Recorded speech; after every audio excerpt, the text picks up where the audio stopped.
வீடே இன்னும் பெருக்கலையா? எங்க பார்த்தாலும் பலூனும் குப்பையுமா இருக்கு. ஏன் பார்பி பெருக்க வேண்டியதானே? எல்லாத்துக்கும் என்னையே சொல்லாதீங்க. நான் இப்போ தையல் கிளாஸ்லாம் போறேன். எல்லா வேலையும் என்ன செய்ய முடியாது. ஆமா, கீர்த்தியை பெருக்க சொல்லுங்க. அவ கல்யாணம் ஆகி அந்த வீட்டுக்கு போய் எந்த வேலையும் தெரியாம இருந்தா என்ன ஆகுறது? என்னது, கீர்த்தியை செய்ய சொல்லணுமா? அவளுக்கு தொடப்பத்தியே எப்படி பிடிக்கணும்னு தெரியாதே. நீ சொல்றது சரிதான். இதுக்கப்புறமாவது கீர்த்திக்கு எதையாவது சொல்லி தரணும். அவளுக்கு ஒண்ணுமே தெரியாது. கீர்த்தி, கீர்த்தி. சொல்லுங்க மாமி, எதுக்கு என் பேரை கத்திக்கிட்டு இருக்கீங்க? என்ன விஷயம்? என்ன சொல்றதுன்னு தெரியலையே. வீடெல்லாம் குப்பையா இருக்கு, கொஞ்சம் அப்படியே பெருக்கி தள்ளிட. என்னது, நான் பெருக்கணுமா? பெருக்க தானே சொன்னேன், அதுக்கே இப்படி ஷாக் ஆகுற? பார்பிக்கு வேலை இருக்கான். இதுக்கு முன்னாடி இதெல்லாம் பண்ணதில்லை, ஆனா நீங்க சொல்றீங்கன்றதுக்காக பண்றேன். இப்படி இப்படி பண்ணா என்ன இவ பெருக்க சொன்ன டான்ஸ் ஆடிட்டு இருக்கா நின்ன இடத்துல நின்று. நல்லா குடிஞ்சு பெருக்குடி.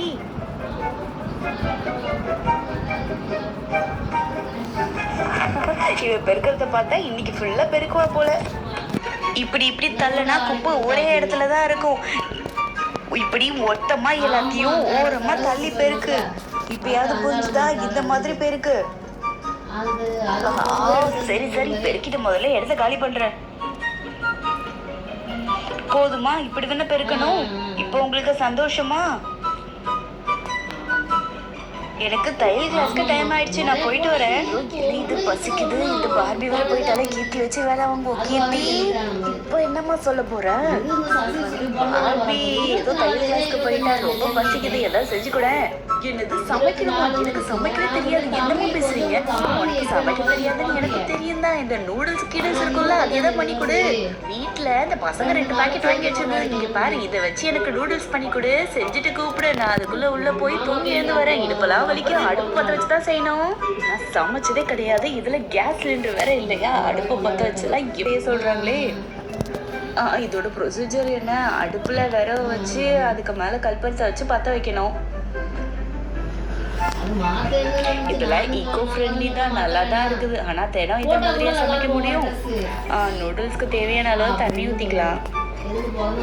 இந்த தண்ணி போதும்னு நினைக்கிறேன். இதுக்கு முன்னாடி நூடுல்ஸ்லாம் செஞ்சிருந்தா தானே தெரியும்.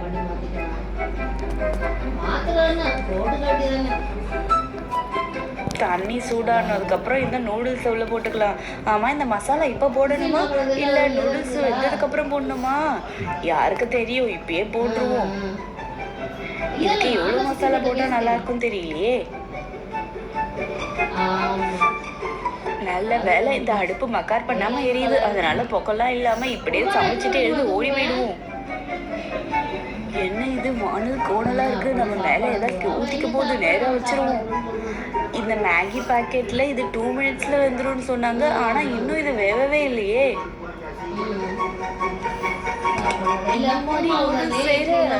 விறகு அடுப்புல செஞ்சா அப்படிதான் இருக்கும். சரி சரி, நூடுல்ஸ் செஞ்சுட்டு எனக்கு ஐயோ, இந்த நூடுல்ஸ் வெந்துருச்சு. ஆனா இவ்வளவு தண்ணி இருக்குதே. ஆமா, இதுல உப்பு எல்லாம் போடணுமா இல்ல அந்த மசாலாலே போட்டிருக்குமா? எப்படி அந்த மசாலால கம்மியா இருக்கும். நம்ம கொஞ்சம் இதுல உப்பு போடுவோம். போதும்னு நினைக்கிறேன். காரமா இருந்தா தானே அம்மாக்கு பிடிக்கும். கொஞ்சம் மிளகும் போடுவோம். இப்பதான் நூடுல்ஸ் ரொம்ப டேஸ்டா இருக்க போகுது. இன்னும் கொஞ்சம் தண்ணி மட்டும் சொல்லிடுச்சுன்னா அவ்வளவுதான், மேகி வெந்துரும். நானும் இதை எங்க அம்மா கிட்ட கொடுத்துட்டு போய் படுத்துப்பேன். என்னாச்சு எங்க அம்மாக்கு? என்னை இப்பெல்லாம் வேலை வாங்கவே மாட்டாங்களே. திடீர்னு வீடு பெருக்க சொல்றாங்க, நூடுல்ஸ் எல்லாம் செய்ய சொல்றாங்க.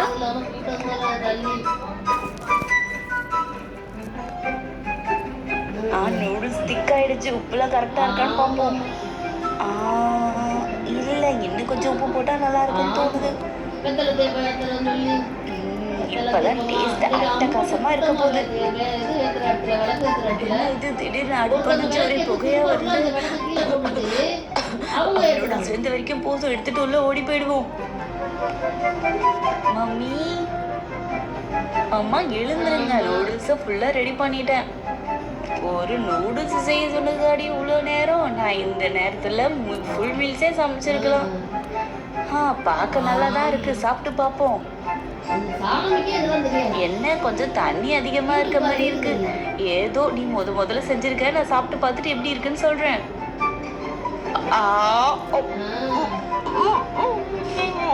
என்ன கருமோ இது? உடனே ஒதுப்பி வாந்தி எடுக்கணும். இது வயித்துல இருந்தது வெளியே வந்ததுக்கு அப்புறம் தான் நிம்மதியா இருக்கு. ஓவரா பண்ணாதீங்கம்மா, இருங்க நான் போய் சாப்பிட்டு பாக்குறேன். வேணாம் சாப்பிடாத. இதுல ஏண்டி உப்பு கொட்டி வச்சிருக்க? சாப்பிட்டீங்க செத்துக்கிட்டு போயிட்டு போறேன். நான் இதை சாப்பிட்டதோட இருக்கட்டும். ஐயோ இது வெளியில போட்டா நான் ஏதாவது சாப்பிட்டு செத்துற போது. பேசாம நான் மண்ணு தொட்டி புதைச்சிடுறேன். அப்பதான் யாருக்கும் எதுவும் ஆகாது. என்னது இது இப்படி ஆயிடுச்சு? என்னோட நூடுல்ஸ் குறை சொல்றீங்கல்ல, இதுக்கப்புறம் நான் நல்லா சமைக்க கத்துக்கிட்டு